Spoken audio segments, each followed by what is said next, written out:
सब बंतो तुलसी भय, पर्वतशाली ग्राम। सब नदियाँ गंगा भई, जाना आत्म राम। सच साहेब, आज के दोहे से कबीर साहब जी हमें क्या समझाना चाहते हैं। कोई भी स्थान हो, कहीं पे भी हो, हमें परमेश्वर का ही वास नजर आने लग जाएगा। जब हमारे हृदय से सारे पाप निकल जाएंगे, हम कोई भी दुष्कर्म नहीं करेंगे और किसी को भी गलत शब्द का प्रयोग नहीं करेंगे, किसी का अहित नहीं करेंगे, सबकी मदद करेंगे, किसी का भी हम अहित नहीं करेंगे, तो हमारे ऊपर परमेश्वर की कृपा हो जाएगी। आज के दोहे से यही समझने को मिलने वाला है, तो कृपया करके पूरा सुनना और ध्यान पूर्वक सुनना और इस दोहे को अपने जीवन में उतार कर सही मार्ग पे चलना। जो परमेश्वर हमें ज्ञान देना चाहते हैं, उस ज्ञान के मार्ग पे हमें चलना चाहिए। कबीर साहब जी का दोहा। सब बंतो तुलसी भय, पर्वतशाली ग्राम। सब नदियाँ गंगा भई, जाना आत्म राम। कबीर साहब जी कहते हैं, जब से मैंने अपने आत्म राम को देख लिया है, अपनी आत्मा में छुपे राम को पहचान लिया है, तब से समस्त पेड़ पौधे, यह जंगल तो मेरे लिए तुलसी हो गए हैं। समस्त पर्वत, सारे ग्राम और समस्त नदी मेरे लिए गंगा के समान हो गए हैं। यानी सब और हर शय में परमात्मा का दर्शन होने लगा है। हर शय पवित्र, सुंदर और पूजनीय हो गई है। कबीर साहब जी ने इस दोहे में क्या बताया है। जब से मैंने अपने आत्म राम को देख लिया है, अपनी आत्मा में छुपे राम को पहचान लिया है।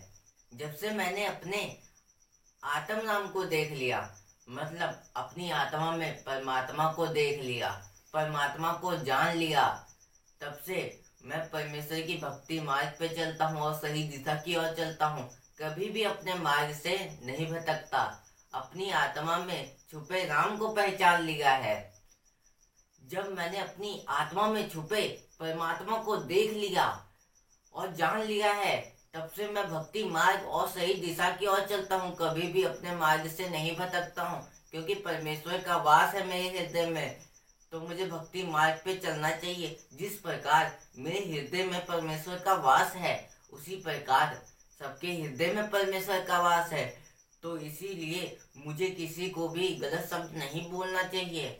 अगर मैं गलत शब्द बोलता हूँ तो उस परमेश्वर को बोल रहा हूँ, ना कि उस व्यक्ति को। जब हमें ज्ञान का बोध हो जाता है, आत्म ज्ञान हम जान लेते हैं, तब हम सही मार्ग और सही दिशा की ओर चलते हैं। कभी भी अपने मार्ग से नहीं भटकते। तब से समस्त पेड़ पौधे, ये जंगल तो मेरे लिए तुलसी हो गए हैं। समस्त पर्वत, साले ग्राम और समस्त नदी मेरे लिए गंगा के समान हो गए हैं। तो समस्त पेड़ पौधे, ये जंगल तो मेरे लिए तुलसी हो गए हैं, मतलब ये तुलसी के समान हो गए हैं। चाहे मैं जंगल में हूँ, पेड़ पौधे में, कहीं पे भी मुझे परमेश्वर का ही वास दिखता है और मुझे हर जगह परमात्मा ही दिखते हैं। जिस व्यक्ति को हर जगह परमात्मा दिखने लग जाते हैं, तो उसके लिए कोई भी स्थान हो, वो उसके लिए भक्ति का स्थान बन जाता है। और नदी गंगा के समान हो जाती है। नदी गंगा के समान हो जाती है। कहीं पे भी व्यक्ति चला जाए, गंगा नहाने से हमारे पाप नहीं जाते हैं, क्योंकि हमारे हृदय में पाप का वास होता है। जिस दिन हम अपने हृदय से सारे पाप को निकाल देंगे, उस दिन हम परमेश्वर की प्राप्ति कर लेंगे और सारी नदी हमें गंगा के समान लगने लग जाएगी। जब हम अपने हृदय से पाप को निकाल देंगे, तब हम परमेश्वर की प्राप्ति कर लेंगे और सही मार्ग पे जा पाएंगे।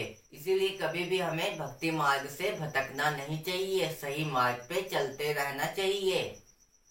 और ये पेड़ पौधे, जंगल, नदी, सब जगह हमें परमेश्वर का ही वास नजर आने लग जाएगा, जब हमारे हृदय में पाप का वास नहीं रहेगा। यानी सब और हर शय में परमात्मा का दर्शन होने लगा है। मतलब हर जगह मुझे परमात्मा का ही दर्शन होता है। मुझे कोई भी स्थान मिल जाए, वहां पे भी परमेश्वर का ही वास है। जिस व्यक्ति के अंदर ये गुण आ जाता है, तो वो कहीं पे भी भक्ति कर सकता है और सही मार्ग पे जा सकता है। वो कभी भी अपने मार्ग से नहीं भटकता, भक्ति मार्ग पे चलता रहता है। हर शय पवित्र, सुंदर और पूजनीय हो गई है। हर जगह उसके लिए पूजनीय हो गई है, पवित्र और सुंदर हो गई है। तो वो भक्ति मार्ग पे चलता है और सही मार्ग पे चलता है। उसके लिए कोई भी स्थान मिल जाए तो वो वहाँ परमेश्वर का वास समझता है, उसके लिए वो पवित्र है और भक्ति मार्ग पे जा पाता है। इसीलिए हमें कबीर साहब के मार्ग पे चलना चाहिए और सही दिशा की ओर चलना चाहिए। कभी भी अपने मार्ग से नहीं भटकना चाहिए। हर जगह उसे परमेश्वर का ही वास नजर आएगा और वो कभी भी अपने मार्ग से नहीं भटकेगा। यही इस दोहे में समझने को मिला है। तो आज के दोहे को अपने जीवन में उतार कर सही मार्ग पे चलना। और आज के लिए बस इतना ही। फिर मिलेंगे ऐसे ही एक नए दोहे के साथ। और इस चैनल पर ऐसे ही कबीर साहब जी के रोज नए नए दोहे आते रहेंगे। उसे सुनने के लिए चैनल को सब्सक्राइब कर लेना। सत साहेब।